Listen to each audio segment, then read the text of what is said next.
web-saytymyzyň hormatly agdalary we mehriban tomoşaçylary, bugün täze akylly arkadan şäherine 5-nji Vena baly geçirilýär.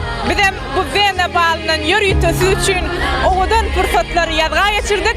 Türkmen portal web-saytymyzdan daşlaşma.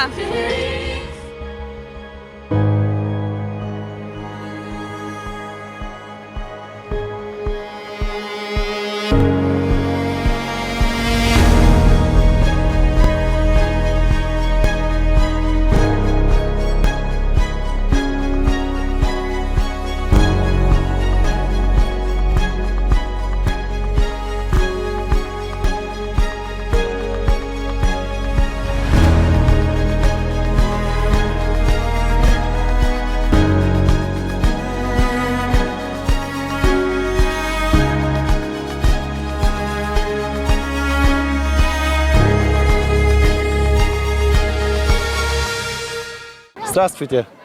Сегодня у нас концертов Кривая Гора Аркадак. Мне очень приятно сегодня танцевать за вами. Сегодня я танцеваю шоу «The Mask». Это фильмы года 1995 года. У меня очень приятно смотреть культурой Туркменистана, обменять танцев и музыков с культурой Туркменистана.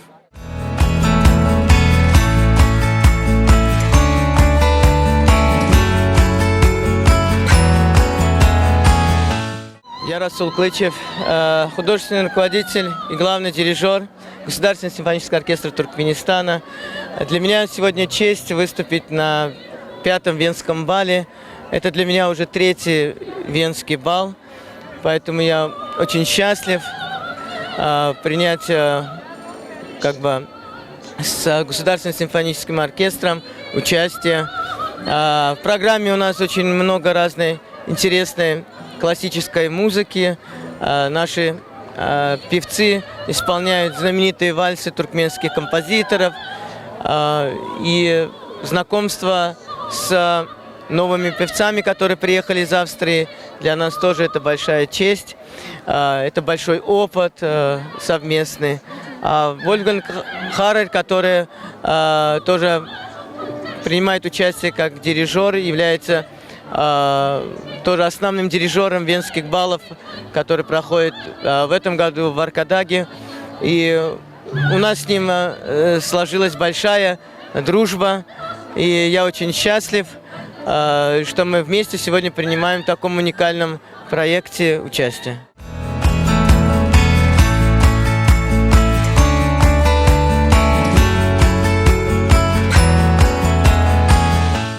Hoş geldiniz Türkmenistan'a. Hoş bulduk. Çok teşekkürler. Burada 3. kez Viyana Balosu seslendiriyorum. Avusturyalı şefimiz Wolfgang Herer ve Neda Berger'in davetiyle 3. defa buradayım ve Aşkabat'ı özlemişim çünkü 3 senedir gelmiyorum. O yüzden çok özlemişim. Çok güzel bir yer. Hatta şimdi bu yeni şehire çok şaşırdım. Çünkü 3-4 senedir gelmediğim için bu yeni olmuş ve bu kadar kısa zamanda bu kadar büyük bir yer yapılması ve burada konserler yapılması beni çok mutlu etti. Darısı tüm Türkiye Cumhuriyetlerin başına. Buradan direkt Bakü'ye geçiyorum. Orada 30. yılı Türksoy topluluğunun konserini yapacağız. O yüzden burada olmak çok mutluluk verici benim için. Harika bir yer, harika sanatçılar, çok eğitimli insanlar. Çok hoşuma gidiyor burada olmak. Yarınki Filarmoni'deki o konserimize de herkesi bekleriz.